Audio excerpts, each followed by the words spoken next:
All right, we're recording. So not live, but we are recording. This is now the third episode for the Between Two Mics podcast show thing, commentary, whatever you want to call it. It's we're trying to do entertainment, but also education at the same time. So we'll see how this goes. In the last episode we did, I know we had a little bit more back and forth. I wouldn't call it quite heated, but there definitely was a bit more interaction regarding the topics.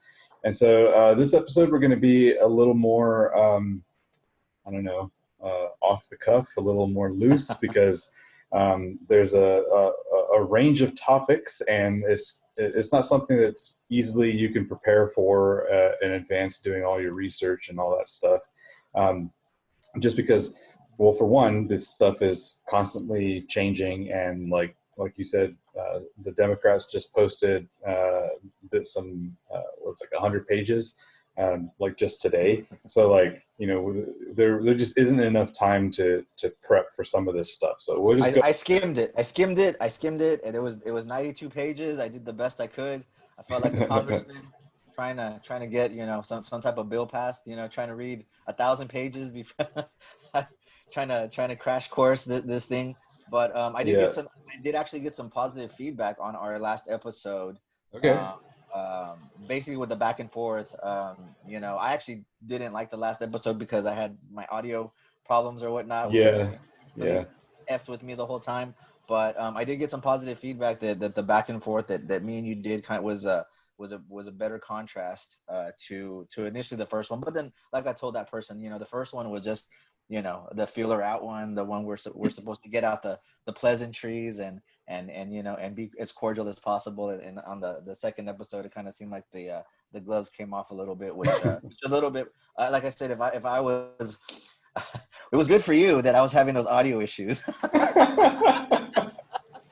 But like I said, hopefully we can continue riding the coattails of that last episode, and like I said, be entertaining as well as like I said, there's a couple of things that we talked about pre-show that I'd like to clear up or whatnot. But Okay. let's get into it. Cool. Yeah. So the last episode, since the last episode has been about like 2 weeks now. So a lot's happened in 2 weeks, and we've been trying to figure out what our topic was going to be. And so, one of the big top items was the vice presidential nomination. When the Dems finally came out and said Kamala Harris was going to be the VP. And, there was I kind of feel it was kind of a anticlimactic reveal, like there's enough people that kind of assumed and expected it was going to be Kamala Harris, but then I was one of them. Everybody else was like, it's just Kamala Harris. Like, it wasn't a surprise. It wasn't like, anything great. And that's like on both sides of the aisle, like I think it was go ahead. Well, I mean, my surprise was really like the reaction from the right, to be honest with you. I mean, the whole time we keep on hearing, the right is for, the black vote, for the brown vote, all this stuff.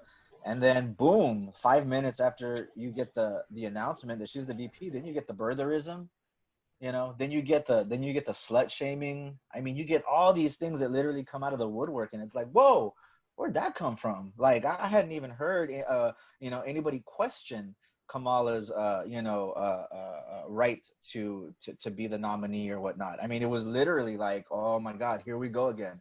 And then, of course, you see Trump, and of course, he says, we're not going to pursue it, but at the same time, we're not going to knock it either, which, like I said, to me, pisses me off, because that just goes along with, his track record or whatnot. But like I said, it was really surprising to me how the right reacted to the announcement. I mean, boom, the next, within an hour or so, I already start seeing, everything about, the affair, or I wouldn't even call it an affair even. I mean, that's maybe something that we're going to get into later on, about her relationship with the ex-mayor of San Francisco, Willie Brown, and and how that went down, and how it's being misconstrued, and I mean mainly right-wing platforms.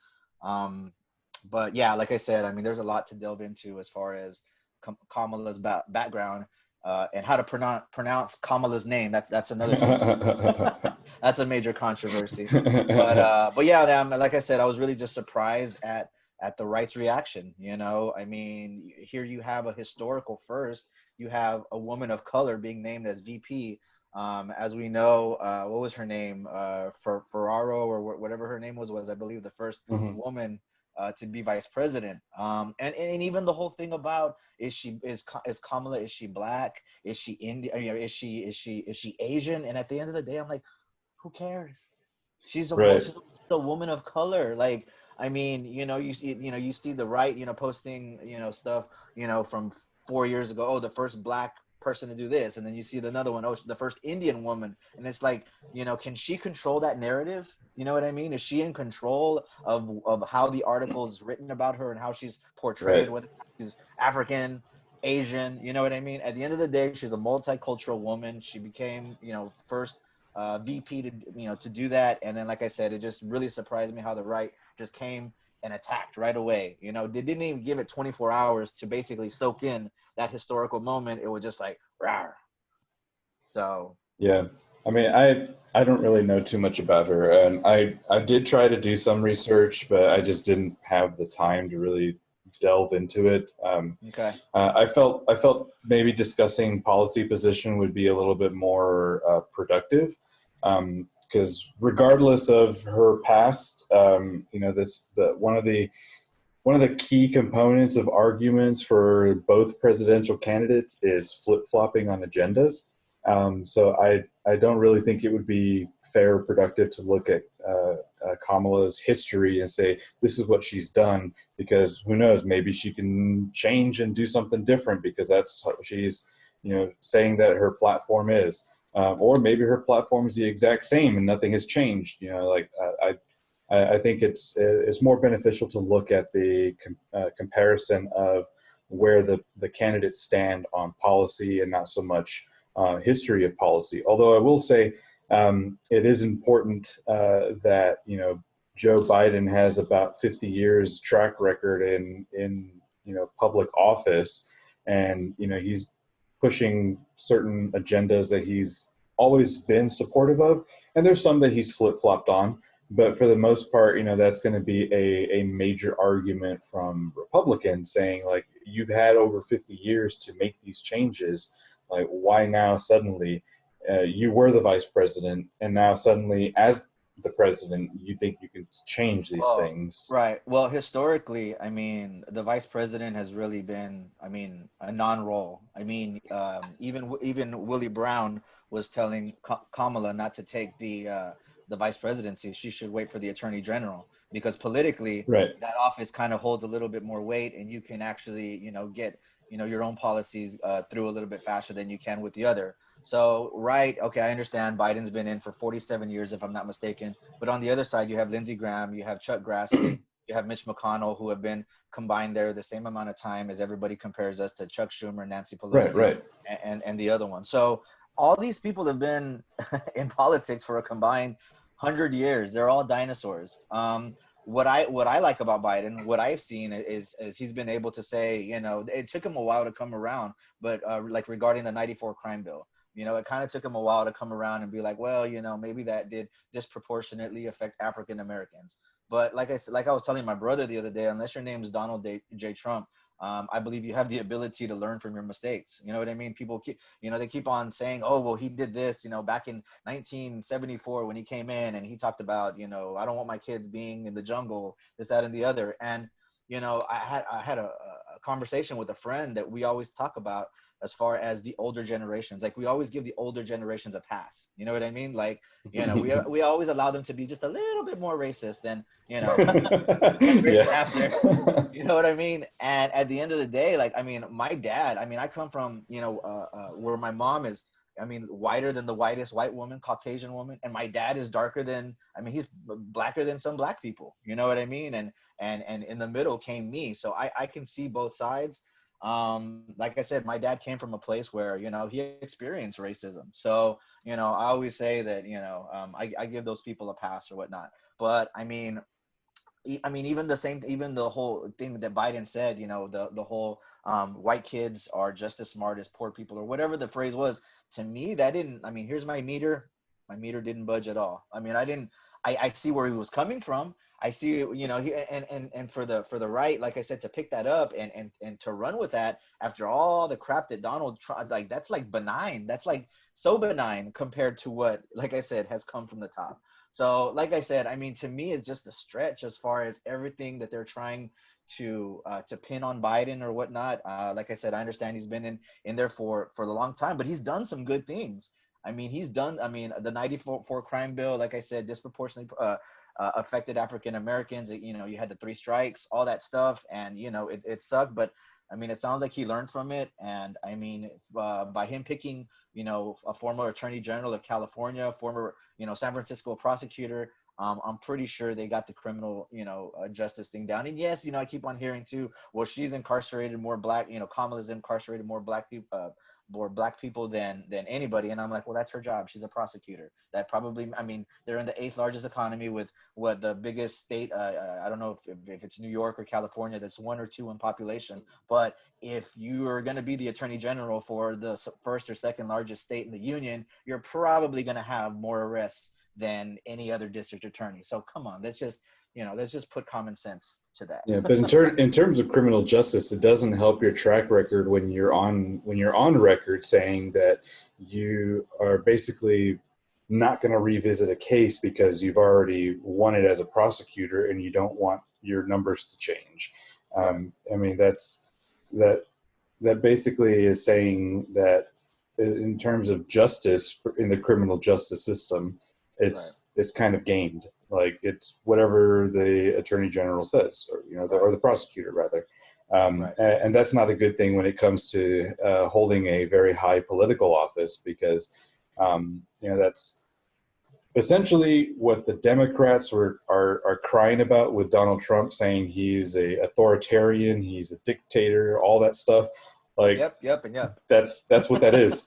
Like, and now you want to vote that into office, you know. So that's obviously and I mean, I don't think anybody can be on the scale like Donald Trump, though. So, I mean, personally, see, I mean, he's not even on what? probably on the authoritarianism. I mean, you know, I would definitely trust Kamala over Donald in that regard. Like I said, the Democrats seem to me, and I will be pushing for hopefully once we get out of this Donald Trump thing that we're in right now. I believe that the Democrats are probably going to close some of these loopholes that enable Donald Trump to do whatever it is that he did. I mean, I like I've told you before. I mean, you know, not turning in paperwork for investigations, things like that. It doesn't even matter whether or not, you know, you feel like they're justified or not. Every other administration prior to yours has complied in some respect. Even Richard Nixon, if I'm not mistaken, you know, complied with 90% of what they had asked of him. You know what I mean? So I mean, you know, we're experiencing stuff right now that's, I mean, that we've pretty much that we haven't seen. So I mean, it's not the norm. Like I said, I don't expect Kamala to be that type of VP. I do expect her basically, I mean, I'm for her because I expect her to be able to do the job literally on day one should something happen. Um, and I messaged you something or commented on Facebook. I mean, this is going to be an administration of by committee, you know, so to speak. So, and I'm okay with that. I mean, you know, we got an old guy, you know, 74 years old. By the time he gets out, he'll be 78, 79, whatever, however old he is, almost 80 years old. And I mean, does he show sign of cognitive decline? Yeah, he does not look like the same person he was 10 years ago. But at the end of the day, you gotta lean back on the party. And it looks like I said, that we've got people that are willing and able to step up. Cory Booker, Kamala Harris, Elizabeth Warren, you know, people like that. So I don't know, man. I don't feel very confident in the Democratic Party winning this election cycle. I think there a lot of the strategic moves that they are implementing are backfiring in a lot of cases, and it doesn't help to double down on those things. You know, probably the biggest factor right now are the riots and you know, the violence that's going on in the cities. Wisconsin is a swing state. Yeah, and Wisconsin just recently, a survey came out. I don't remember if it was Rasmussen or Pew, but there was a survey that came out from Wisconsin about BLM support, how it's basically plummeted by like 30 percentage points, and the the defund the police movement in Wisconsin has basically shifted the other way. Like they don't want to defund the police, Well, and that's that's a great major because policy platform. well, that's great because Joe Biden doesn't want to defund the police either. I mean, And that's neither another. does Donald Trump. But So like I said, with the former prosecutor, I mean, from what I understand, the Dems are pushing for legalization of marijuana. You know what I mean? but And what that's does that gonna. have to do with condemning violence? Because no major party official has come out and said stop rioting. We've had enough I of the mean, riots. it's almost the same thing as Donald Trump not disavowing, QAnon and all the crazy batshit crazy theories that you hear from there. I mean, deep state this, deep state that. Yeah, but Already, how many buildings have they burned? and nobody that's on the right side of that. I mean, we condemn that type of stuff. You got to understand from what I'm seeing federal agents going in there and being agitators. I mean, you had this 17-year-old shooter that came from Illinois, you know what I mean, who cross state lines. And right now I'm hearing different types of stuff. I mean, right now I haven't even completely formed an opinion on the 17-year-old shooter. I know, what the information that's out there, but I mean, you're 17 years old, you're crossing state lines. I mean, you're almost asking for trouble, to be honest with you. Does that mean that, that deserves the death sentence? Does that mean that you deserve to be pepper sprayed, that you deserve to be, and that's another thing. So I mean, I'm seeing all these images and people are saying, oh, he was attacked before, but then I've watched on several different media outlets where basically these were the people that were going after him after the fact. You know what I mean? So once again, I haven't verified that or not, but like I said, the right now is saying that they're showing images of the skateboard, him getting hit by the skateboard, and from what I understood from their point of view, that happened before that's what agitated it. And then like I said, I saw a couple of different news sources that were like, no, this was after the fact, this is after he shot some people, this is after people had identified that person. I did understand that he got pepper sprayed or maybe caught some mist or something like that. So I mean, I'm not sure, but once again, There's a great why New have York Times article about that breaks it down play by play, time stamped, and uses I saw a timestamp. I mean, I saw different chronological too.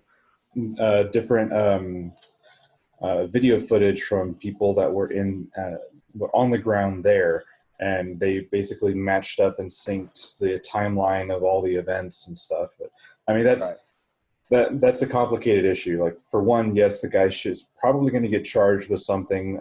He's probably going to be, the way having a firearm from another state, Well, I bringing mean, that. from what I understand, they gave that guy some water, and it's almost like that Dylan guy from South Carolina. After he shot the black church, they go and they take him to like Burger King or something like that. I mean, it just kind of goes to show you once again, you have a black person of color that basically, shoots somebody. From right now, it looks like it's in cold blood. People are having to put together the story, but on the surface, you know what I mean. When you see it, when you approach it, when it's approaching you, it seemed like it was done in cold blood, like he had killed 3 people. You take him in, and like I said, you give, you if it was a person of color, I mean, you're gonna get a knee to your neck for 9 minutes. You know what I mean? You're not gonna get that benefit of the doubt. So that's a little bit of the white allergy, the white privilege, that a lot of people don't understand. That Except for the fact that he's biracial. Yeah, that I didn't even know. I mean, but then of course I'm hearing the stuff about his criminal history already being brought up, and to me it's like, hey, great. I mean, not great if he's I don't know. I think I saw third-degree sexual assault if I'm not mistaken. But I mean, should that matter? I mean, if I mean, does it matter at the end of the day? Yeah, of course, in the grand scheme of things. But should it matter for how you get treated? You know what I mean? I mean, nobody likes pedophiles. Okay, let's get off that platform. But at the end of the day, I mean, is it a convicted, pedophile, or is it a, accused? You know what I mean? And once they go through that, through the system or whatnot to identify them. I mean, in this country, innocent till proven guilty or whatnot. But I mean, my whole point going back to that was, once again, they treated this guy humanely, when it seems like, whenever it's a black guy or a person of color doing the same thing, it's we get treated a little bit differently. No water for us, no Burger King for us, no Happy Meal. You get the Johnny sack, you get an orange, and you get a freaking bologna sandwich if you're lucky. Well, I think once there's some more information about what's going on with that particular incident, that's something we can revisit and discuss. Because the information that I've been following seems to be quite drastically different from the stuff that you've been presented with. Right. So once there is a bit more clear distinction on that information, then maybe we can revisit that in detail. Sure. But the original point I was making, with regard to the riots right now, it does not help when CNN and other left-leaning media outlets continuously promote mostly peaceful protest. By trying to alter the definition of what a riot is, and then calling it a protest, and then having elected officials supporting said protests. Well, on the other side, looks like it's supporting the violent riots. So that's not a good image, especially because the right is going to use that to fearmonger and say, look, these people are supporting the riots and you want the riots to stop. Exactly. They're already doing it. Ann Coulter said that this kid should be the next president. Tucker Carlson called this guy a hero. I mean, I don't know, man. It seems a little bit too early to start making this guy a hero. I mean, it already seems like this guy's a hero for the right. You know what I mean? And I mean, if this guy's going to be your poster boy, I mean, I think we have some problems. But once again, I mean, we don't know what completely happened, and we're just going to have to wait for that. But like I said, I mean, the right is already using this. I mean, like I said, I mean, right now I think there's calls for Tucker Carlson to be fired. I think that happens like every other week. I mean, he loses, I don't know how many sponsors that guy loses weekly. But I mean, Tucker Carlson's bad. I mean, he's not even as bad as Sean Hannity. But Tucker Carlson, I mean, I don't know, man. Some of the stuff that guy says is just wow. He's like one step away from Alex Jones to me. But to be honest, I don't even follow any of them. I mean, you don't know about the lizard people? I've heard of them, never seen them. Okay. You didn't buy the Alex Jones Corona toothpaste that was supposed to cure? Did it come with a foil hat? It came with a coupon for 50 cents off to Reynolds. Yeah. But yeah. That would be like a fantastic product, like just sidebar, like have like a MAGA cap, but the inside of it is like laced with aluminum. That'd be awesome, man. That'd be awesome. But then that would be MAGA buying into the notion that they're crazy. I don't think that would ever fly. Yeah. But yeah, man, that's the right and the left, they cling on to every single thing. You know what I mean? And it's sometimes it's not fair. From what I see, but it is. And speaking of that, going back to what you were saying about when Kamala Harris was announced as the VP, and the right suddenly jumping, and I'll agree with you. Like those are dirty tactics. But it's a tactic nonetheless. And I think what the right was doing, or the intention behind it, was the expectation that the left, essentially CNN, like that's the main culprit here. But whatever Trump says or does, they immediately latch onto it and argue the negative. And so the right is basically just like, playing that, what was that commercial with the old man and the fishing line with the dollars? Oh, you got to be quicker than that. Like that's basically what the Republicans are doing. They're just like, here, let's just throw all this shit to the fan and see how fast they can respond to it. And in doing so, we're distracting them. And then CNN's over here and eating it up. And I mean it's crazy, Trump goes and he doesn't defend Kamala, and I mean, you go and you find out that him and Ivanka actually contributed to her campaign. that is. So at one point, the Trump family definitely defended Kamala or whatnot. So it is what it is. It's politics, but like I said, I mean, nasty woman, this, that, and the other. I mean, it's just, we don't need to do that. And like I Yeah. said, I was just kind of disappointed that we didn't get a good 24 hours to soak in the moment of having that landmark moment, that landmark decision, and it just went south really fast. And I can't stand, and the fact that Donald Trump knows that the birtherism thing. I mean, he knows it's not true. Come on, man. And I mean, you can jump on the bandwagon and do that, but I mean, like I said, you're just creating that. It just feeds into the notion for the left that you're just creating more divisiveness. I mean, how can you be the party for the African Americans, for the Latino community, if, like I said, you have a person of color ascend a heartbeat away from the highest office in the land, and 5 minutes later you're slinging mud. You know what I mean? So, and it's funny because I was expecting Trump to replace Pence with what's her name, with the former South Carolina governor. I had heard rumblings that he had wanted to do it before, but that's another. I mean, that's another topic. Is I can't wait to see the Kamala and Pence debates. I can't wait to see the Trump and the Biden debates, because that's just going to be a fact check. Yeah, I if they mean, have them. Biden's committed to at least three of them. So I Hmm. mean, like I said, I honestly don't think it's gonna be. Everybody's expecting Trump to go in there and mow over Biden, but I think like with what you saw with the Biden speech at we'll kind of get into that, the DNC. So the right, I mean, y'all set the bar so low for Biden. I mean, the fact that, like, I mean, I was expecting the whole time, what's the gaffe going to be? What's he going to say? What's he not going to say? How is he going to mess this up? And, from what I understand, I mean, now he's even getting accused of plagiarism, but he's being accused of plagiarizing himself. I don't know if that's possible, but, No, I don't think but that. I don't think that's how it works. I do not think what that word actually means. Yeah, Yeah. no. So, it's I don't think we talked about the RNC, the DNC. I mean, I watched about 80% of the DNC. To me, it was emotional. It did stuff that the RNC didn't do to me.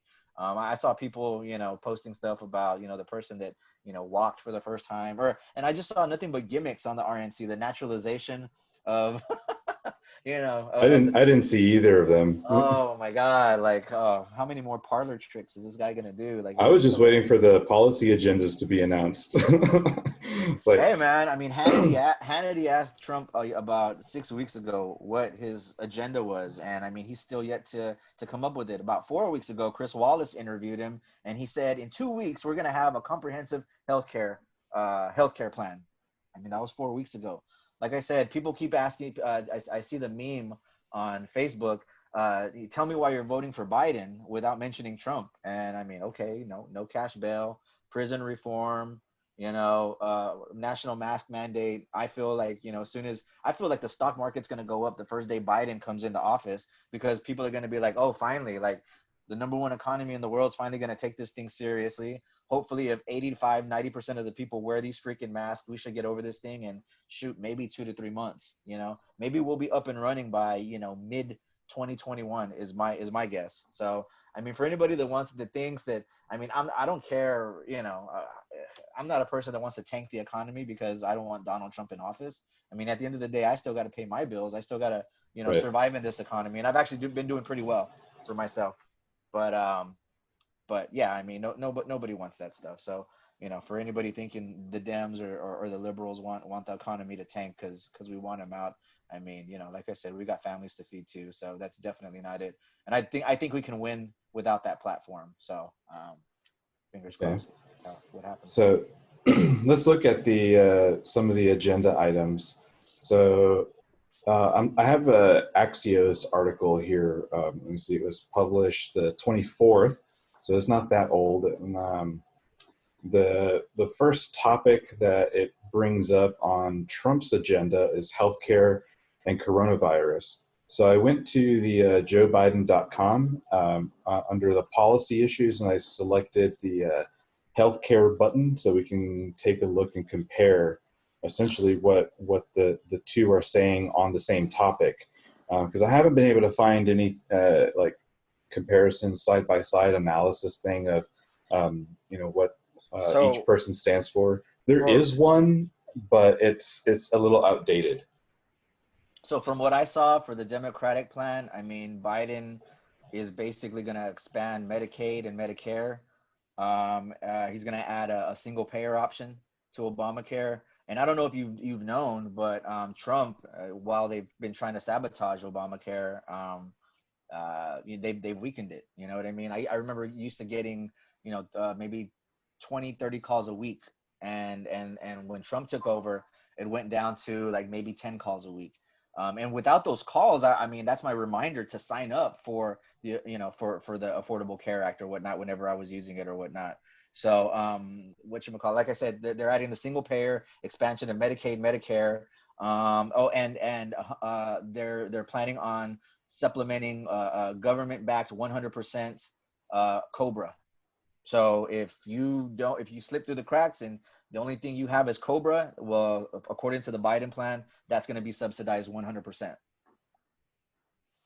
So, and I'm looking through here, and I'm seeing that pretty much every bullet point item is talking about, like you said, expanding the Affordable Healthcare Act, the ACA, which is the Obama era health insurance plan, And and remember, making it single payer. right. Remember, the Republicans, the reason it didn't pass because there was a lot of Republicans, a lot of red states that benefited from Obamacare. So, I mean, John McCain is the one that killed it. But at the end of the day, this was a truly bipartisan issue when this thing failed 2 or 3 years ago when they tried to do it. So, like I don't understand this whole mandate. I mean, what is this smoke and mirrors thing that Trump's trying to pull with the whole, national mandate, no pre-existing conditions? It's like, hello, that's already in the ACA. Like, thanks for giving us something we already have. Like, once again, smoke and mirrors, from my perspective and from anybody that that has a brain in their head. I mean, it's like, hey, national mandate, you can breathe. Oh, thank you. Like we were already doing that. Like, thank you, but no thanks. But yeah, I mean, so I haven't seen anything on the Trump agenda as far as, I know our number one platform is to get over COVID, and that's going to include national mask mandates. Like I said, the expansion of all those entitlement programs. And like I said, the subsidization of COBRA. So, I mean, basically, and from what I understand, I mean, everything is going to get covered. Oh, and also the expansion of testing, the expansion of the Defense Protection Act, because like I told you in the last episode, I mean, if there's a scale, we're at like 8 right now. And obviously the president's already come out and said he's trying to slow down testing. And that's already been proven. California, I believe, has already said that they were going to, try to up it 3 times as much in the next 30 days, if I'm not mistaken. But I mean, anybody that says slowing down testing is the way to go I'm sorry, you're a freaking idiot. And here, going back to, I mean, let's talk about the testing that was done within the past couple of months. Where they get the results like 10 days later. What the f does that do for anybody? I mean, Yeah, that kills your tracing abilities. You know what I mean? So it's almost like why even do it? It was like a exactly. waste of money. And I think that's why Trump is talking about scaling back the testing, because to some degree it is a little pointless. It's ineffective in the timetable, because if you did have it, you tested and you get a positive result 10 days later, you've Right. already gone through your incubation period and probably have infected a whole bunch of other people. Exactly. So what So you do, you ramp up you ramp up the Defense Protection Act, and you put that sucker at a 12, and you have Ford, you have, I don't know, Tesla, you have whoever the F is going to do it, either make these the PPE products for our frontline workers, make the products that we need for testing. I mean, right now they have a rapid test in Great Britain, if I'm not mistaken, something that's like super fast, within minutes. That's something we need now. I think the accuracy is down on that, and but I think the BBC, plan, yeah, the BBC World News Service right? was reported on that and said that it has something like a 35% accuracy rate. So it's Right. like, We'll do it but 3 times then. but it is something, you know.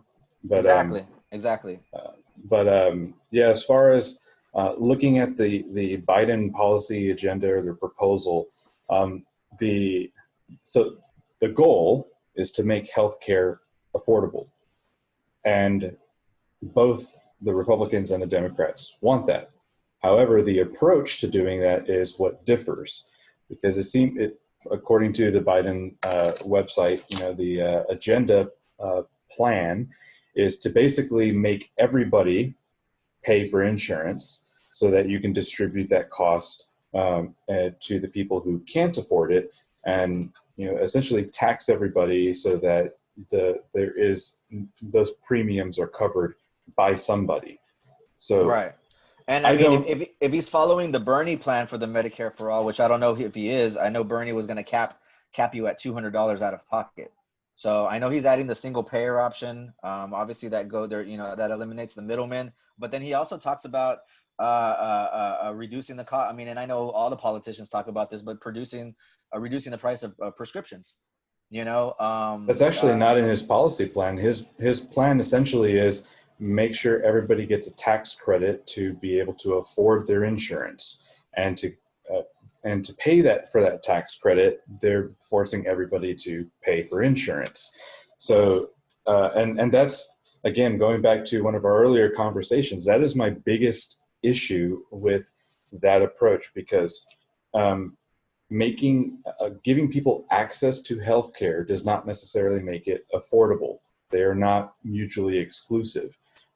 Like insurance companies, whoever are providing the insurance to the marketplace, if there's still a Obama style marketplace, because if they completely move to a single payer system, it's all government run. So the government can increase the prices as much as they want, and say that it justifies, they can justify it because the cost of medical care is increasing and they need to cover those costs.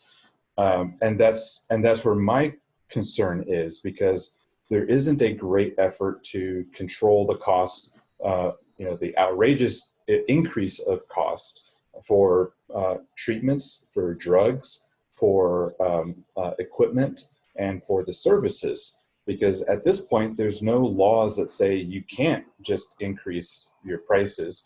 And it's not and again, this is why the single payer healthcare system, I don't believe, is a appropriate solution to it, because it creates no competition.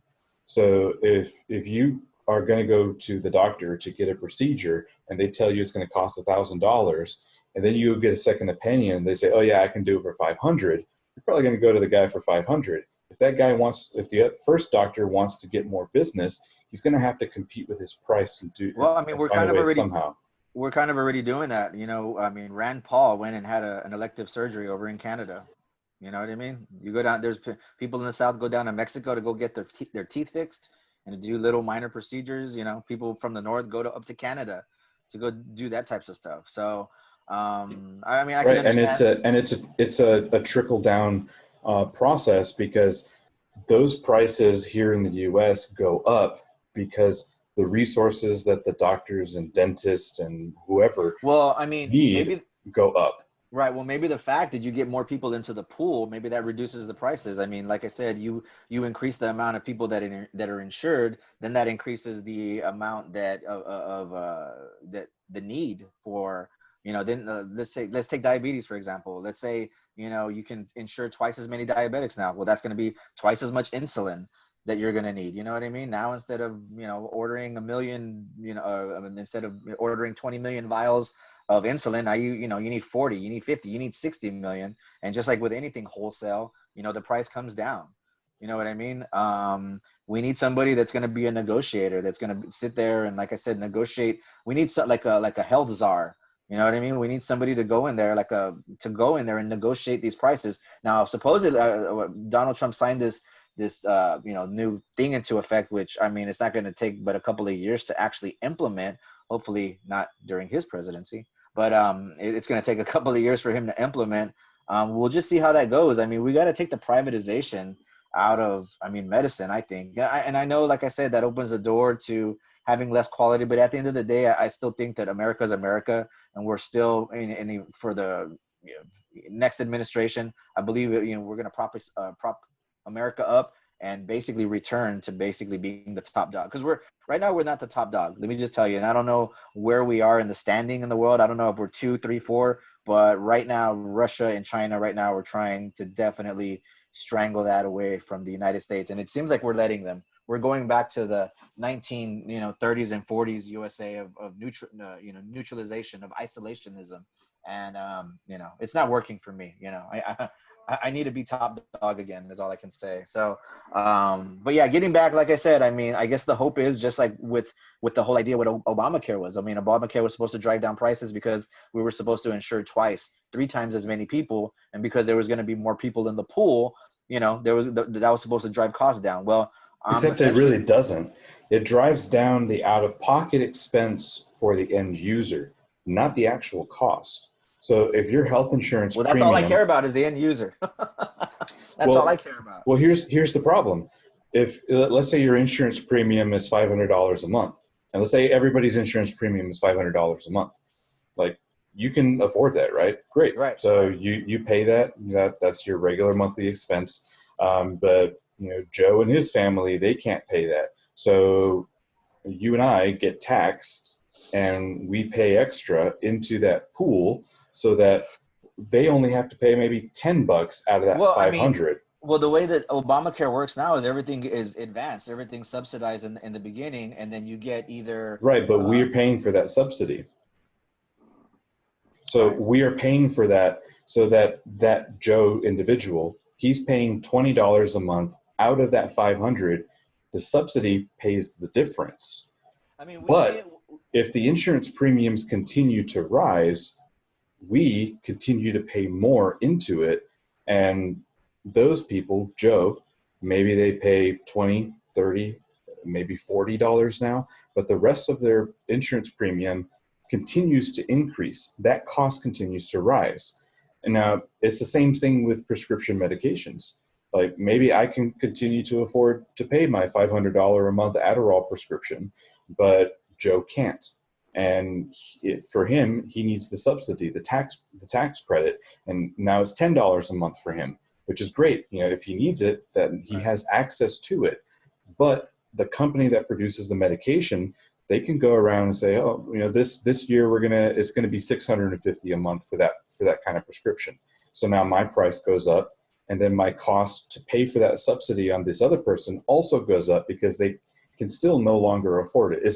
It's not affordable, but now my subsidy is going to allow them to pay that $10, $20 a month. But the cost continues to increase. You just got to open up the marketplace. I mean, essentially, we're talking like worldwide. You know what I mean? If the price is cheaper and that's the complete opposite of a single payer system. If you need a marketplace to foster competition, you can't have single payer. Well, I've always been more of a fan of universal.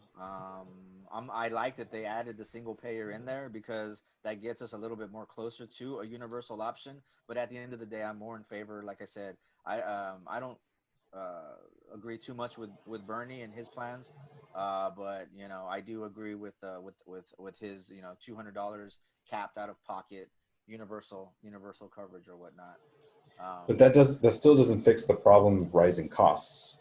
How can you control and prevent runaway costs? I mean, like I said, that's the problem. Because even if you're paying, if I'm under Bernie's plan, if I'm under my preferred plan, which is the universal health care, well, Bernie capped me at $200. So at the end of the day, I don't care what the hell they're charging. If it's only going to cost me I don't care if it's $200,000. If it's only going to cost me $200 out of pocket per month, then that's the plan I'm going to go with. I don't care what the subsidies paying, what the government's paying. I think that's going to incentivize the government to, like I said, put out some type of health czar that to help negotiate these prices. You know what I mean? Or do it like in Denmark where they privatized. I mean that you don't want to do that. That's a socialist country, man. It's not a socialist country. Nothing is truly socialist anymore. You always want to. The right always wants to use the never wants to put Denmark, Holland, and all those people in the socialism group. They always want to use Cuba and Venezuela. You know what I mean? Those are y'all's prime examples of socialism or whatnot. But like I said, I'm more in favor of the universal. I just like the fact that they're adding a single payer in there.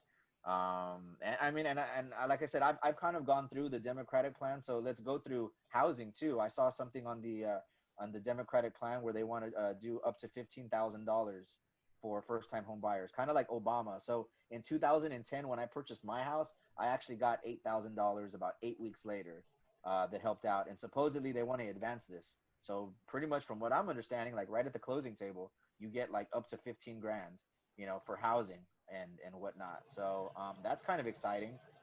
New plans to kind of redo the FICO system. From what I understand, they're going to do like something that's like a companion to the FICO system, that delves a little bit more deeper into it, from what I understand. So that's kind of exciting for me as a person that's an investor, and that's a person that's a realtor as well. I mean, $15,000 to help a person out, that's going to be advanced. I mean, that sounds like a plan to me. But real fast, going back, what's Trump's plan? So we just spent like, I don't know, 20 minutes on Biden's plan. I'm not gonna let you get out that easy, and I'm not gonna let myself go on a tangent. But So Trump's plan is lower prescription drug prices and use tax credits of building and making all critical medical supplies and treatments in the U.S. So if it's made in the U.S., there's a tax credit or something to incentivize making those things in the U.S. to bring additional jobs from the medical side. But the goal is to lower prescription drug prices and lower insurance premiums so that they, so again, going back to cost control, not forcing people to pay things excessively to distribute that and artificially he can do that now. bring down the costs. Why isn't he doing it now? He can do that right now. Yeah, he just wrote an executive order to do that. This was like last month to lower cost of prescription drugs. It was but I mean, that's not going to take effect for like years. But he's doing something. I mean, I guess. I mean, to me, that's kicking the can down the street. I mean, 2 or 3 years later, that just leaves 2 or 3 years. I mean, like I say, we were supposed to get a healthcare plan like 4 weeks ago. I mean, shit, if he's telling me 2 or 3, 2 or 3, whatever months or years from now, that's supposed to be implemented. I mean, shoot, I'm really thinking like 5 to 10 years. You know what I mean? Like I said, I mean, I'll look up the executive order because I want to say, if I remember correctly, because he did it in a package. There was like 4 executive orders that he signed off at the same time. But I want to say for the prescription drug prices, it was essentially saying that Congress had like X amount of time to come up with the solution for lowering prescription drugs, and specifically that thing. So like, it's not like, hey, if you want ACA back, change this thing and we'll compromise.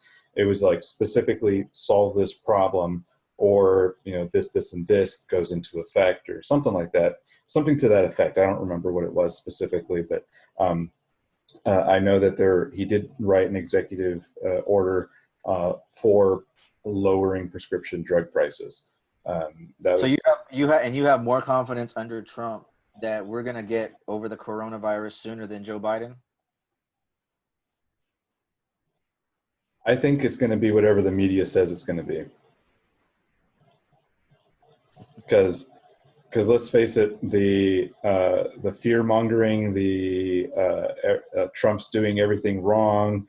All these. Well, I mean, look at the speech. Look at the speech. I mean, with 1,000 people on the south lawn of the White House, nobody's wearing masks. It just goes against what we know to be true. Well, let me ask you this. There has been 87 days of straight riots in Seattle. How come there's not been an outbreak? My best explanation is the same reason why I tell everybody about the whole congregating, they won't let us assemble for church, but you can riot and stuff like that. Well, first off, I'm not in for the rioting, but if you want to do peaceful protesting outside, like everybody tells you, there's a big difference between protesting outside.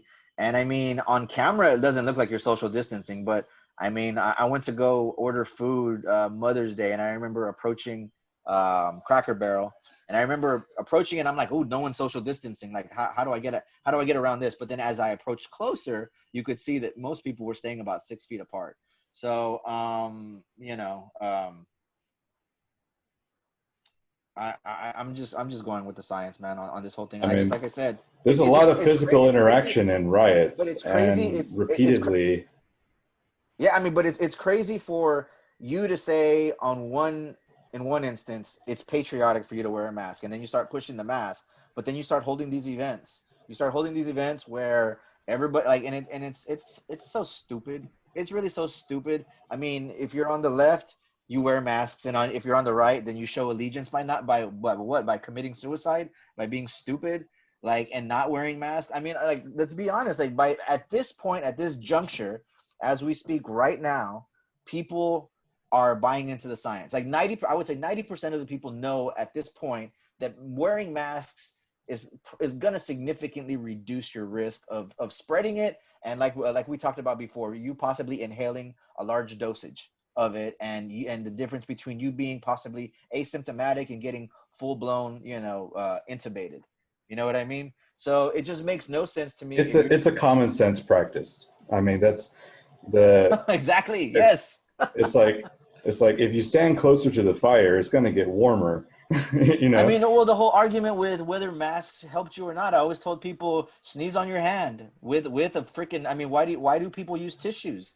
You use a tissue to catch the majority of your sneeze, your cough, whatever into that thing. I mean, it's just common sense that if you use some type of protection, some type of guard, almost it doesn't really matter even what it's made from. I mean, you're going to reduce your risk. So, like I said, I mean, it's just getting really old. Like, to me, it's almost, I'm sorry, I don't even know what other way to even describe it. Like, almost like the SS. It's almost like, you follow the fearless leader. Like, science already said, like I said, 90% of us already accept the fact that, masks work. Okay, so you're going to say that on one day, then you're going to pivot. You're going to do a Friends Ross pivot, and you're going to, like, throw out another message, altogether the next day.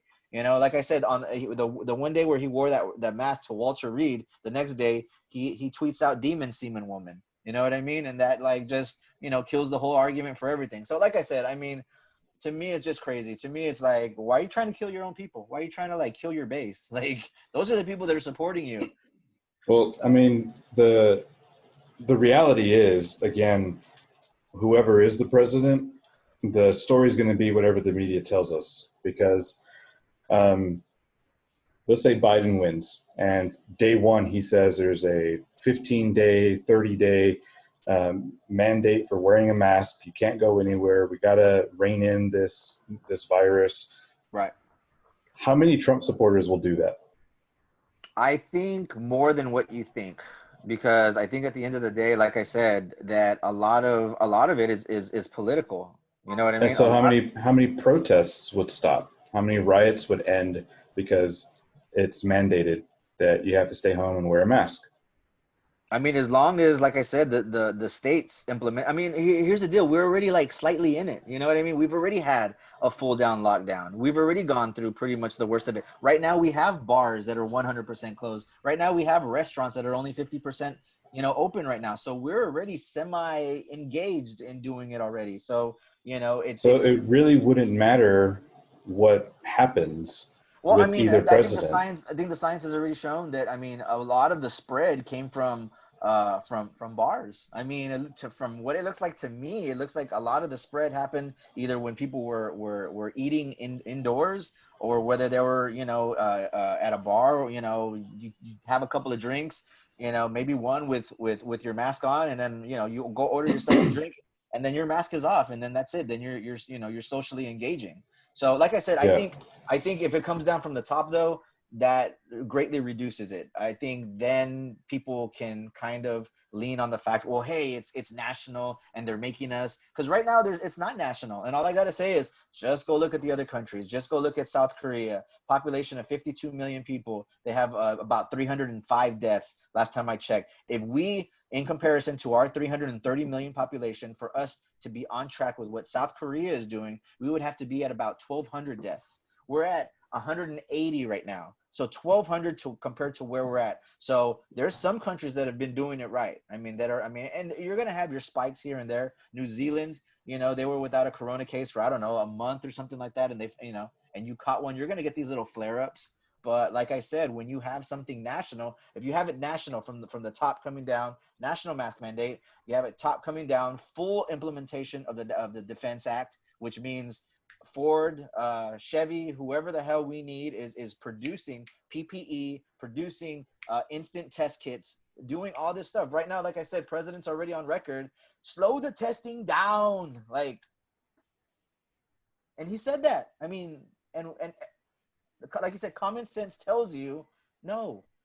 I mean, common sense tells you that we haven't done enough testing. I mean, at the time, I think we peaked at 5 or 6 million tests per week, and we needed to be like at 30.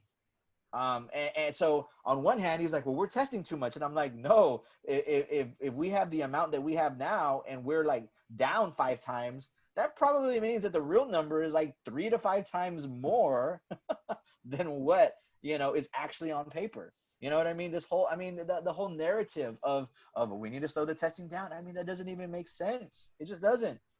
I mean, I can see how for someone uneducated, oh, well, yeah, you do less testing, you're going to get less people. Well, duh. But I mean, is that giving you the real number? And I personally think that the real number's been understated.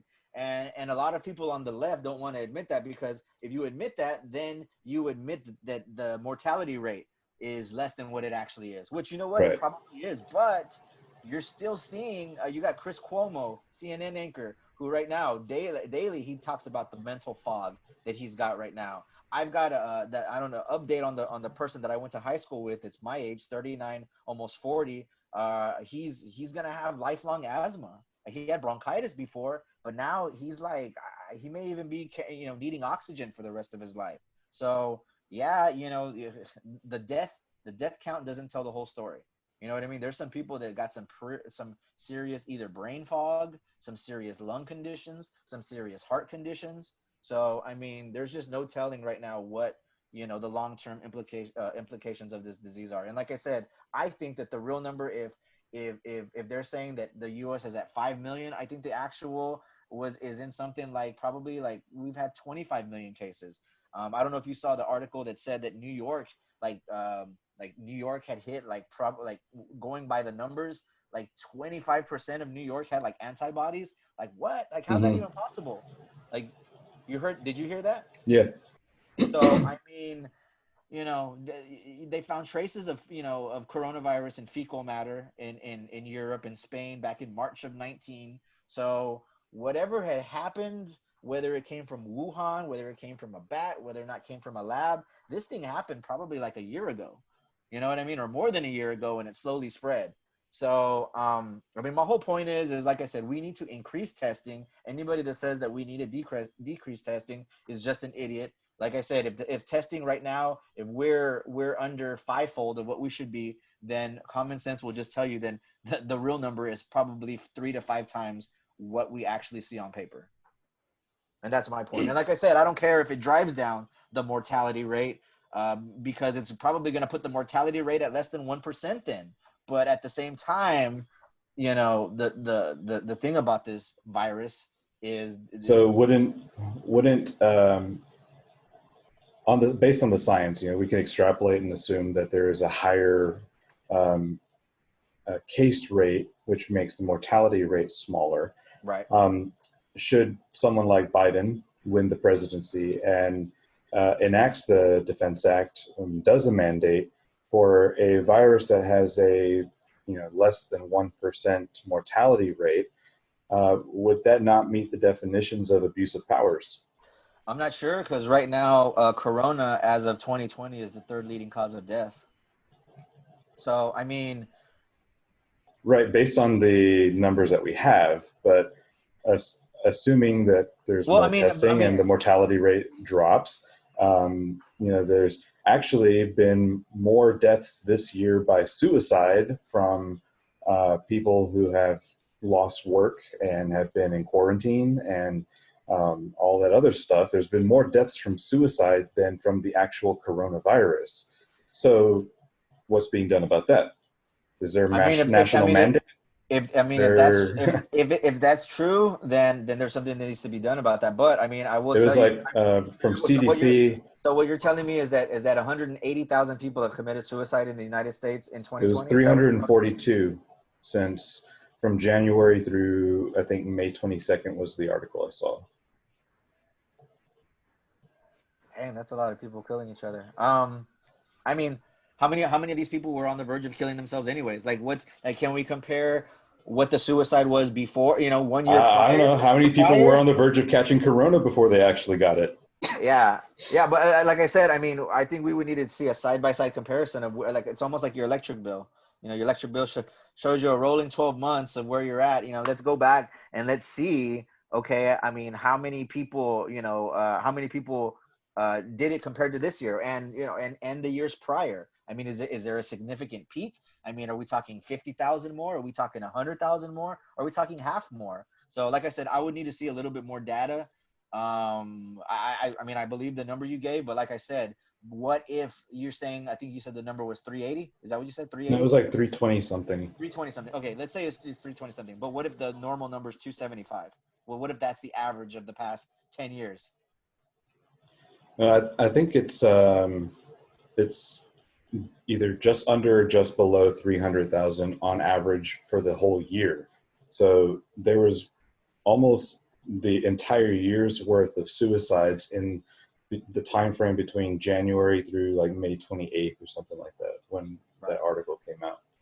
I mean, I think if you put a finite amount of time on it, like I said, I mean, experts say 95% of the population adheres to the mask rule. We get out of this in 6 to 8 weeks. Do I think that 95% is going to do it? No. Where do I think we can land? I think we can be at 80 to 85. So where does that put us? I think that puts us at maybe 3 months out from January 21st. So let's just say February. So all February, March, April. So I would expect if Biden wins for us to be out of this thing by May. And like I said, it was never the Democrats, it was never the liberals' intentions for us to wreck the economy. I mean, it was our intention for everybody to follow suit and hopefully get out of this mess in 6 to 8 weeks. Now we've already lost 6 months, so we're behind the 8 ball. So anything that we do now is just going to seem like, well, duh, we should have done this, 6 months ago. But I mean, if the cure, I mean, let's say that's the cure. I mean, should we dismiss it because we're already so far behind the 8 ball?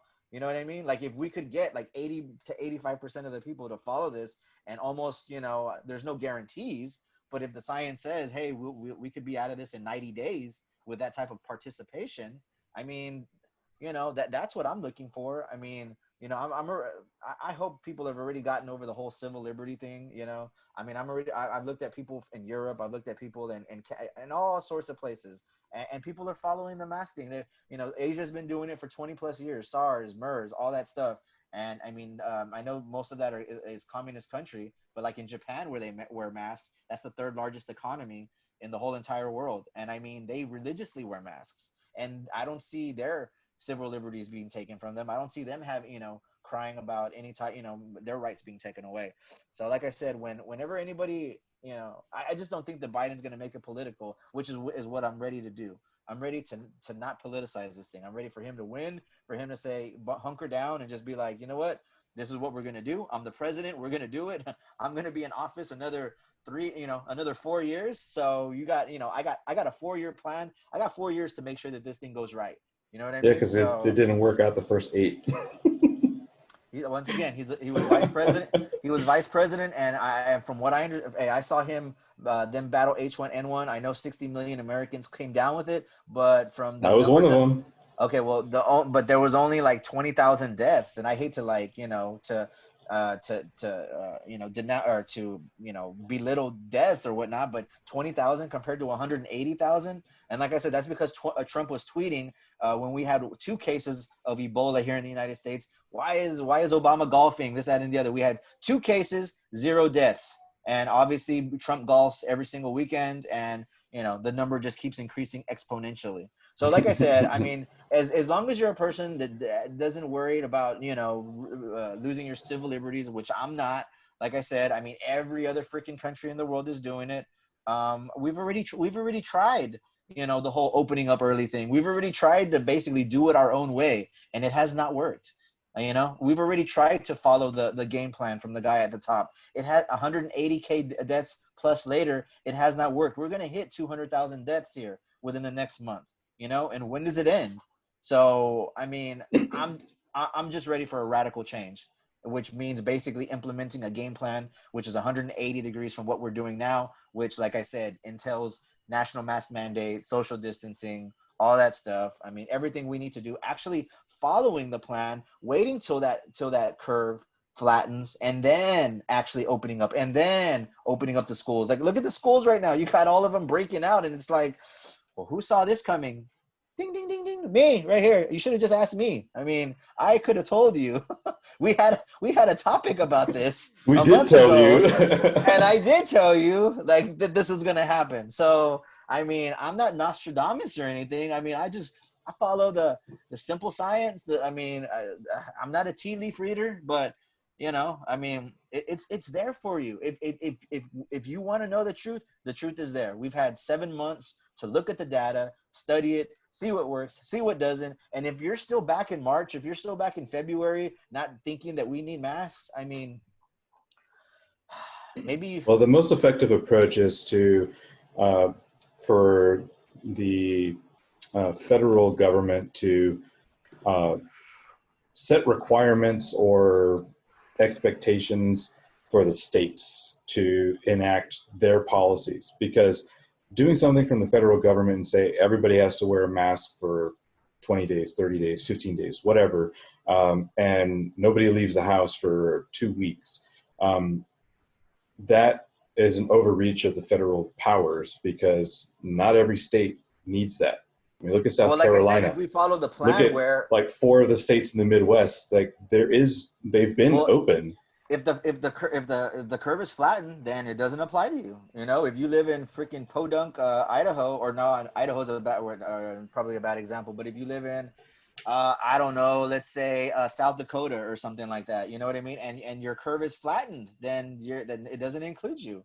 I mean, once again, that's why we have these benchmarks. That's why we have, these benchmarks to let us know when. I mean, we opened way early. I mean, it wasn't even funny. I mean, I don't care how much you want to bash CNN. CNN reported it's like, y'all are spiking. Y'all are like at above 50%, and y'all want to open early. Like, what the F are y'all doing? Like, and then, I mean, of course, I think I told you before, the one person that may have saved Abbott's job is probably Rick DeSantis over in Florida, because he's the even bigger idiot. At least Abbott saw the science. He's the one that pulled back, went against the grain, against what, Texas, what Republicans wanted to do, what his own party wanted to do, followed the science, and we're actually in a good place now. I mean, I it's been a while since I've seen Florida's numbers, but I remember Florida was getting pretty bad. So, I mean, look, our own Republican governor went against the grain, and he basically did what I think should have been done from the very top. And like I said, I'm not saying close down, I'm not saying treat New York like you treat Corpus Christi, Texas. I'm not saying treat Butte, Montana like you treat San Francisco. You know what I mean? Once again, we're following the science. We have the benchmarks. Wait till the curve gets flattened, and then, like I said, we start opening up bars at we open up bars at 50%, open up restaurants at 75%, do the whole school thing. You know what I mean? Same thing with that. Like I said, we have benchmarks there. We don't have a model yet where we fully did what we were supposed to do. We have a model where we did what we weren't supposed to do. So, like I said, I mean, I think it's well, apparently if everybody were to go out and riot all at the same time, we wouldn't have no more spikes in coronavirus. Hey man, like I said, I am not for rioting. I mean, you know, Of course, I'm being sarcastic. I'm right, not right, for right, right. rioting either, but I'm saying my point is that there should be some accountability in enacting certain policies to prevent the spread. I don't see a whole lot of talk about Cuomo and how he handled putting people in nursing homes, which I think the last time I checked, it was like 63% of deaths in New York from coronavirus were in nursing homes. Yeah. So like He messed up. He messed that up. policy was a He messed direct. up. Right. Yeah, but He messed there's up. not a whole lot of talk about that kind of accountability. There's not a whole bunch It's of talk because that happened. I mean, it happened in the beginning. It's almost like it happened like 30 years ago. and I mean, somehow it's Trump's fault that he did that. well, I would say it's Trump's fault because there was nothing. I mean, like I said, he left it to the states. Like in the very beginning, it's like, okay, Democratic hoax, Democratic hoax. I'm not even gonna mention it really. I'm gonna leave it to the states. So it's like, Cuomo had the epicenter. He was in New York City. More than likely, it came from either China, from Europe, wherever it came from, and it came into New York City. Like I said, with that statistic that we gave, 20 to 25% herd immunity, probably says that coronavirus was in New York probably in 2019. You know what I mean? So, uh, So how is that Trump's fault? well, I mean, it may not be Trump's fault from the stuff that happened before, but at the same time, it's not. It's not. I think the decision, once again, it's not entirely Cuomo's fault either. You know what I mean? It's Trump's fault in my view because there was never a national plan. There was nothing that was ever from the top. It was like, hey, states, figure it out for yourself. Texas, figure it out for yourself. New York, figure it out for yourself. Which is California, appropriate because every state has different needs. right. But I mean, New York was going through like 1,000 bodies a day at one point. I mean, you don't think that maybe would have been a point to maybe jump in and be like, hey, maybe you need some federal help. I mean, shit, he didn't even. I mean, he didn't even throw out a life raft. He didn't throw out a dinghy. He did nothing. He just sat there and watched while everything happened. Like, so what you're saying is he shouldn't have done nothing? Like he didn't do nothing. No, Like I'm saying the most efficient approach is let the state's leadership decide what course of action to take. And I right, agree and with then you. There should have been some sort of something. Give us like, something. hey, if you guys are in this situation, do this, or these are recommendations, So which let the me ask you a CDC question. had. When you're going through 1,000 body bags a day, that's not a red flag that maybe you need a little bit of help. Yeah, but I mean, it's both parties are to blame too, man. Like Trump did an offer and Cuomo did an ask. No, so, he asked so because people are saying right now too. Oh, what about when Cuomo was praising Trump and this, that, and the other? And I was like, that's literally. I mean, he was kissing his ass to get something done. He was kissing ass to get that what is it, that mobile hospital, the overflow. You know what I mean? The federal help for the. they did supply that, Yeah, they and they did deployed supply them it, in all but states. it was pretty much after they begged for it. And if you listen to this new guy that came out, Miles Taylor for Homeland Security, this guy's coming out with a trove of information. This guy's talking about, this blows the water out anybody who talks about Obama building the cages, because this guy wanted to separate families. It didn't matter if you came in legally or not. It was going to be a deterrent. If you were going to come into the southern border of the United States, you were going to get separated from your family. And that's coming from now a second Homeland official came out and pretty much said that. He also came out and said when California was having the wildfires in 2019, he brought that up to Trump, and Trump was like, well, that's a blue state. Like, they don't support me. Like, I'm not going to support them. Let me talk about how they don't rake the floor of the forest. Like, that's just freaking idiotic. Like, come on, man. So, like I said, I mean, I just see Trump as being hyper partisan. Like I said, I mean, this kind of comes down to like ideals, okay? And if I was Trump, I'm a person that if I already have your support, that's great, that's fantastic. But I'm looking to gain the support of the people that don't like me. I'm looking I mean, because it's easy to go with the flow. It's easy to go Right. with the people that like you. Let's reach out to the people that don't like you. Let's find out why these people don't like you, and then see what how we can bridge the gap, so to But isn't speak. that exactly what the Democrats are doing? As far I as mean, what? essentially, they're pandering to anybody that will be against Trump. And if You you're call it pandering, but like I said, at one point, at what point does it stop being pandering? right, no, Like I said, there is a line to cross at some point because I mean, let's face it, at the base of it all, the very foundation of politics, the elected representative is representing you and your interests. They work for you. They work for us, the voter. Right. So we vote them into office based on what we believe is right and true. So Right. yes, they do have to represent what we want them to represent for us on our behalf. So yeah, like you do want to cater to the people that are going to vote you in, but at the same time, like you said, like you've already got that support from the people that like you, the people that don't like you, and I mean, you want to win them over. And right. I don't see a whole lot of Democrats. Well, The main big ones that are consistently being attacked, shown, pushed, all that stuff in mainstream media. There's not a whole lot of effort to basically say. I mean, I don't know if anybody said a Trump supporter is a well, good person. I wish you would have seen the RNC, because I mean, as I was watching the RNC, I was literally thinking like, this is all for the base, like, and that's what a lot of pundits had said too. Like, I mean, you got Kimberly Guilfoyle who's screaming at the top of her lungs. You had Don Trump Jr., who, as soon as he gets on stage, I'm looking at his eyes and I'm like, this dude's been hitting the green room pretty hard. I either thought he was a little bit drunk or something on there. I didn't think he was on cocaine. That's that's the narrative that's out there right now. But I mean, when I first saw him and his eyes were glassy as hell, I was like, oh, this dude hit up the green room pretty hard.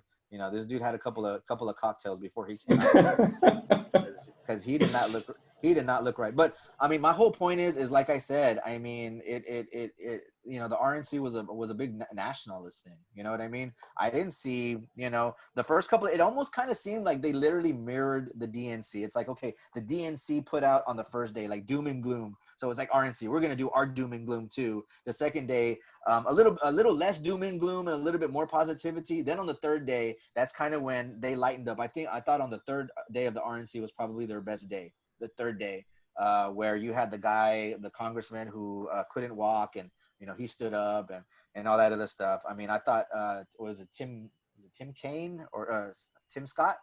Tim Scott was good. Nikki Haley was good. Mhm. Trump's closing speech was just way too long, low energy. Did you see how he was like? I noticed how he was clawing the podium, like he was like he was like I haven't seen any of it. it was like drunk Trump, like just like had his hands all on the podium, just like leaning and just like, I don't know. It looked like, very. By the way, they're not small. Yeah. What do I do? What do I do with my hands? What do I do with my hands? So I mean, yeah, like I said, man. I mean, if you're asking me, what was more of a success? I mean, I'm gonna say the DNC, only because it seemed like we had that message out there, and I'm not gonna lie. I mean, the last couple of hours of each show, it was emotional when they show Biden's family. It shows how he lost his first wife and his 1-year-old daughter back in 1970, 71, and how he meets Jill Biden, and Jill Biden, she didn't want to go out with him, and just basically the love story. You hear the kids talking about him, you hear everything, and then you hear the story about Beau Biden, and the cancer and the shot to the moon and all that stuff. And I'm sorry, man. I mean, at the end of the day, that's you just felt like he got it. You felt like he was the one person, and I think that's what the country needs right now, is they need a chief and empathizer. We need somebody that empathizes with us, that's not so far disconnected, that doesn't sit at the top In their basement. over their bunker. Over their bunker. Yeah, well, to be fair, Trump was in his bunker for one day. How long has Biden been in his basement? Hey, it's CDC prescribed. He's over 70 years old. He's not. He's Not even the White House, baby. Nope. Yeah, like I told you, it's gonna be like the Wizard of Oz. He's gonna be behind the curtain, and I could see Elizabeth Warren either being Secretary of Labor or being Attorney General. Kamala, obviously the VP. I see. I had a couple of other positions thought out or whatnot, but that's pretty much what I'm seeing. I'm seeing major reform pretty quickly. I think the Biden presidency is going to surprise everybody, only for the fact that once again we're doing this by committee, and I don't know, man. Trump is just a party of Trump. I don't know. I mean, I don't like polls. We talked about this last time. I think they're very generally left leaning. But when recently, I think it was 2 days ago. I don't remember which one it was, but I want to say it was Rasmussen. I'm not sure. Rasmussen is usually the more Trump-friendly poll. No, it was an aggregate poll of likely voters, and then aggregate um, uh, of who's more likely to win. And Trump is now within like 1 percentage point of Joe Biden. Joe Biden's still leading, but only by one. I've seen the national polls at 8. I mean, Rasmussen is the one that's like literally the most liberal, but I think the last Fox News poll I saw was like around 8 points nationally. But I will concede that gap is shortening. And the fact that there's like a 3 to 4% margin of error puts it pretty close. But you also have to consider, voter, what's it called, the metric, voter enthusiasm, which I think definitely Trump has. Definitely. And I think the signs are there that there is more likely going to be a Trump win. How that looks, I don't know. But given the fact that I don't see that at all. Like I said, I've seen the red electoral map, the one that your side has been trying to put out, and I mean, I'm looking at, they're giving y'all Pennsylvania, Wisconsin, and Michigan, and to be honest, the only one that for me that's a toss up in there is probably Wisconsin. That's the only one I think at the current moment we're like, from what I saw, we're up 4 points. I think we're up like 9 points in Pennsylvania and like 7 points in Michigan, if I'm not mistaken. Now, you also got to go into the metrics too, because look, I watch a lot of CNN. I'm not going to lie, but they got this one guy on there. I forgot what they call him, the Wizard of Oz, something like that. And he breaks down the numbers. He breaks down, like right now, the only demographic that Trump is winning is a white non-educated. What does that tell you? White non-educated. Also too, they did a poll the last election cycle. I think there was something like 30% undecided, and right now we're like at 15, like I want to say like maybe 10% undecided at this point. That's why I think the viewership for the conventions was so low, because people at this point I think have already made up their minds. You know what I mean? And like I said, if you're an independent or you're a Republican thinking about switching sides, I mean, I think it says a lot. When you have like 70 Republicans defect. You had like one former Democrat, I think, that spoke at the RNC. But I mean, and not only that, I mean, look at all the stuff that's coming out right now. Look at all the you got the 2 Homeland Security people that just came out. From what I understand, in the next couple of weeks, there's supposed to be like a big old committee of ex-administration people, which I probably expect Mattis to be in there. I expect McMaster. I expect John Kelly. You get these people. I mean, and you're not just talking. That's the thing, is you get these people crossing lines that normally don't. I think part of that is because one of the agenda items in Trump's campaign proposal is doing limiting term, or having term limits on Congress. And when coupled with the fact that they're really pushing into the investigation of the Obamagate scandal, I think which I don't think is going to go nowhere. Well, if Biden wins, it's not going anywhere. But as of right now, they're not. They don't even. I mean, they're Hillary Clinton's not testifying. They said she didn't have to testify. They basically said she did all the testifying. I mean, she's done like 100 hours of testifying. And I don't see anybody. Like I said, I'm. That was for the email server case. That's right. That was a different thing. But I still hear people are still trying to prosecute her for that. So I'm just saying. I mean, if they're letting, which they should, but it's not going to happen. Nope, it won't. But I think the Obamagate stuff, it probably will not lead to what people hope it leads to. That they're gonna finally catch Obama and Biden and in the act. Whatever. I don't think it's going to come down to that, but I think they will find a lot of wrongdoing in the sidelines with other I mean, people. And the reports already come out, the Horowitz report, and then everybody's waiting for the Durham report, which is supposed to be even more. Like I said, if I was a person that was going to put this out in the media, I would have gone with my big fish first. And they came out with some guy who manipulated some email that basically had nothing to do with whatever. And then of course, the right, I see everybody posting that stuff, and it's like, guys, if you would have read the Horowitz report from the beginning, you would have known that they said that there were minor infractions that were done. But I mean, if you're looking to get, I mean, unless you get Comey, unless you get McCabe, unless you get, one of the big fish, all this is for naught. How many, you spent what, $20 million on this freaking report, basically to find out that, some I's weren't dotted and some T's weren't crossed? Come on. Come on. I'm sure it wasn't as expensive or time consuming as a failed impeachment trial. We impeached him. What are you talking about? We didn't remove him from office. We impeached him, though. Yeah. He's still your president. For now, for the next 60 days. We'll see, man. Yeah. Like, I gotta be honest. Like, I do get scared. Obviously, from what happened last time. Do I believe the poll? The thing is like I said, I mean, CNN put something out where Trump could win by, where Biden could capture 5 million of the popular vote and still lose the electoral college. So at the end of the day, we look very good in the states that Hillary carried.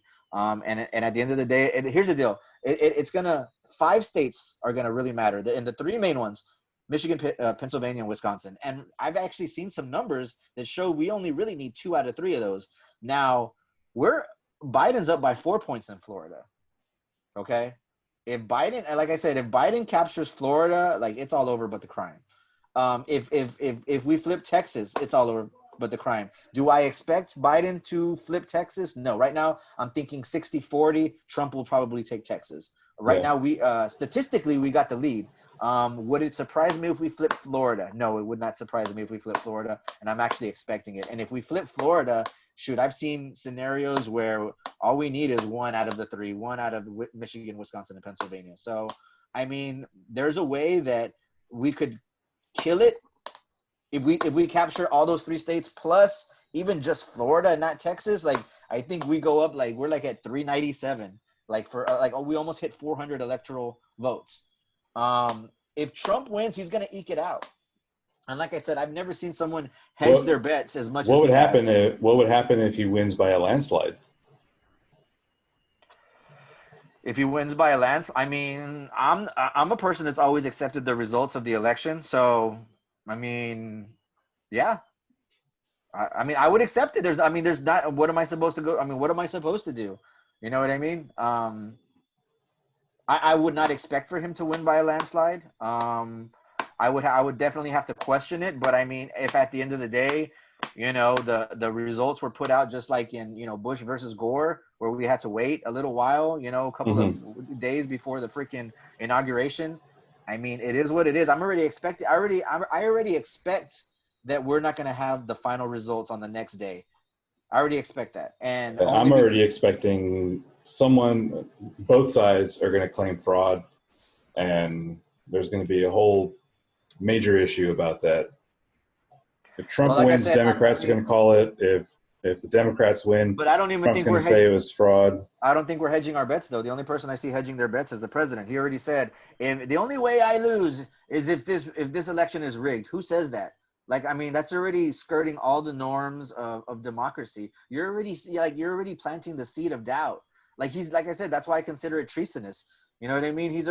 It's like, you see the polls, like I said, your campaign puts its dollars where it's going to put its dollars based on where the polls are. So, I mean, they took out Brad Parscale, San Antonio's Brad Parscale. So they obviously were reading the polls. You may not be looking at the polls. The majority of the base might not be looking at the polls, but the campaign's looking at the polls, and the campaign's reacting accordingly. That's why you're seeing people removed. That's why you're seeing, pivots. That's why one moment you're seeing, Trump wear the mask at Walter Reed, and the next moment he's tweeting demon semen woman, I mean, so when Nancy Pelosi says that Trump's leaving the White House whether he wants to or not, like, what is that? That basically means he's already hedged his bets. He's already been saying that they've already asked him straight out, "Are you gonna accept the results of the election?" He's like, "Oh, I don't know. Well, I mean, we're just gonna have to see. We're gonna have to find out." So I mean, I think that's just a logical conclusion for her to say, like, "Hey, either if he loses, I mean, maybe she probably should have said that. If he loses, he's gonna have to leave." I think that's what she meant. If he loses the electoral college, if he loses the presidency, he's going to leave one way or another, whether it's through a military escort or whatever it is. The guy's going to have to abandon the office. And Right, and but here, I don't think that's the position that a lot of people have. it's the position I have. Right, but I think you're a little different from a lot of other left leaning supporting I mean, individuals. on our side, we don't see it as us even hedging our bets at all. What we see is a president who put in a postmaster general who didn't even know what the cost of postage was. He didn't know what the cost of a postcard of what it was. I mean, let's just be honest. I mean, let's see.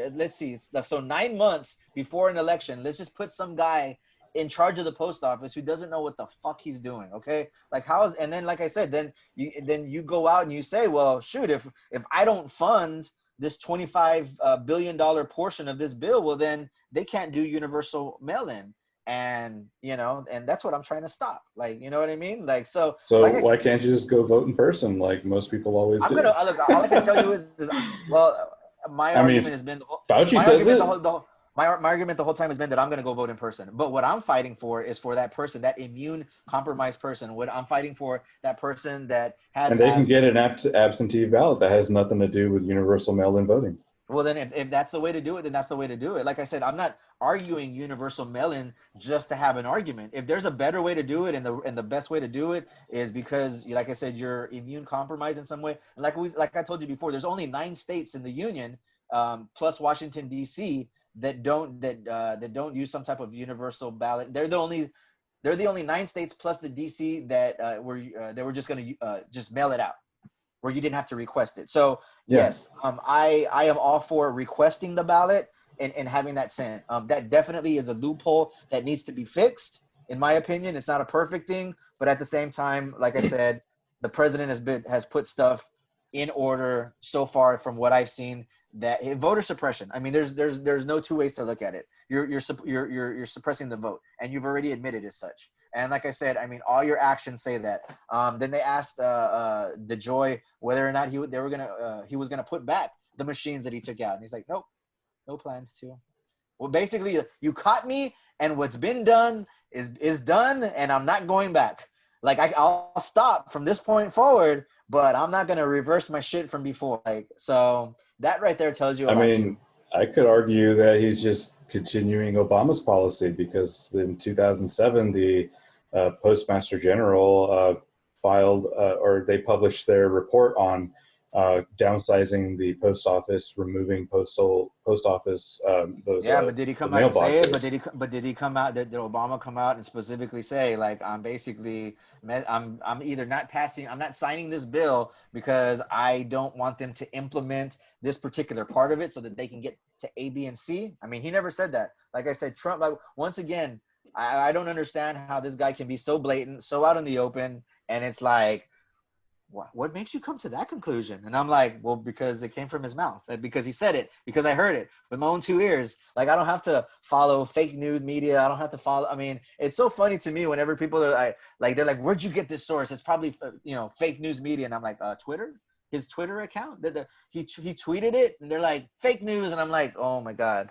Are we talking fake news, like actual fake news, or Trump's version of fake news, which is basically news he doesn't like? Which definition are we going with here? Yeah. But like I said, I mean, that's I on my side, I just clearly see voter suppression. I mean, it's universally known that if everybody that could vote does vote, there would never be a Republican in office. Honestly. I beg to differ because clearly there are Republicans in office, and but I mean, again, if you if you make it so easy to vote and turn the other way and ignore certain circumstances like not being a U.S. citizen and voting, or using a mail-in ballot that's not yours to cast a vote, or showing up and not being required to provide ID to prove who you are, and or signature to vote, and then going to another county and doing it there as well. That those are all things that have been prosecuted, have been found, but if you're not looking for them, you're probably not going to find them. And a lot of those things are prevalent and exist. The policies, not the outcomes, but the policies themselves exist in the state of California. And for 20 years, 30 years, it's been straight Democrat pretty much nonstop. So I mean, you could say that it's Democrat because that's how they want it to be, or you could say it's Democrat because that's how people vote. But I mean, there's been small, very unsuccessful secession movements where Northern California wants to split from Southern California because they lack Republican representation. So, I mean, that's Right. clearly there's a disconnect. Same thing with the state of Washington. Eastern Same thing with the Washington wants to stay. Same thing with the state of Colorado. The pot smoking side wants to separate from the non-pot smoking side. Yeah. Yeah. So I think, having policies in place to control and verify, that people are who they say they are when they vote, and that they can vote, are important. There's but also I have a that's postal. a different thing Yeah. from I have a postal friend that says that they have like almost like a $20 bill. There's something on there on the voter registration thing or whatnot, that's some type of secret code that they can tell or whatnot. So I didn't get into specifics with him, but he did say that there are somewhat some other underlying identifiers that sometimes, not that it is not generally publicized. You know what I mean? That's kind of, internal or whatnot. So like I said, at the end of the day, man, I'm a person that if we do stuff right, if we do it democratically, just like I accepted Trump last time, if he wins this time, and he does it fairly, which I mean, and when I talk about fairly, I mean, I guess basically if he cuts the bullshit from here on out, and basically, Granted, he has done better since he first started as president.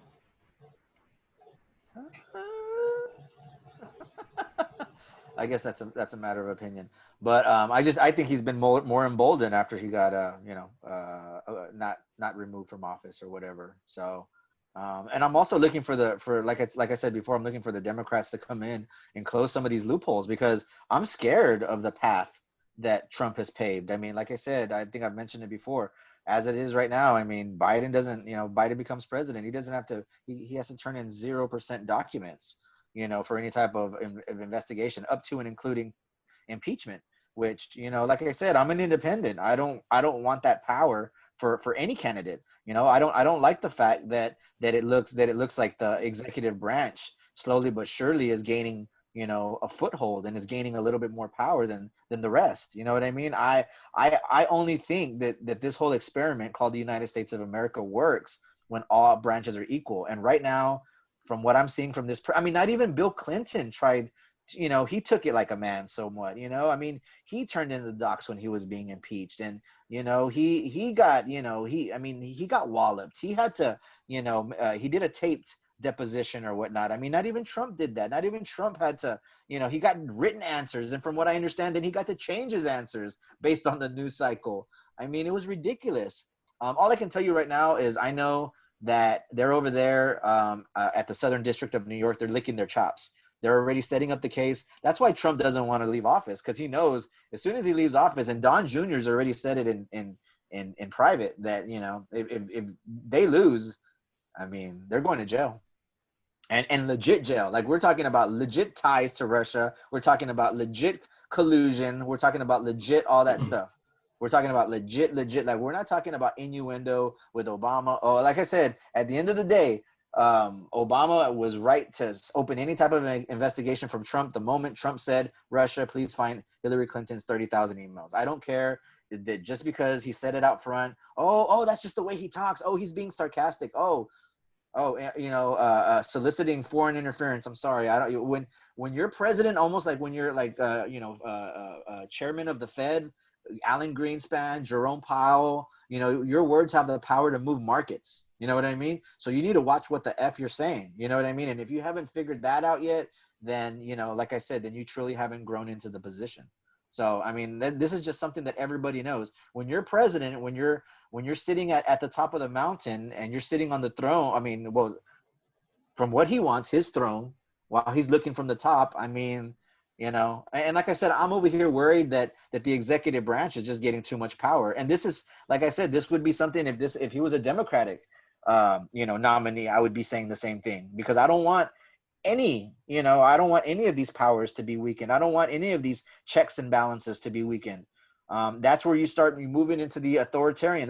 This is where, going into socialism, you're going into whether or not socialism works. Well, please show me an experiment of a first world country where you don't have an authoritarian dictator, let's see a true democratic, progressive socialistic society.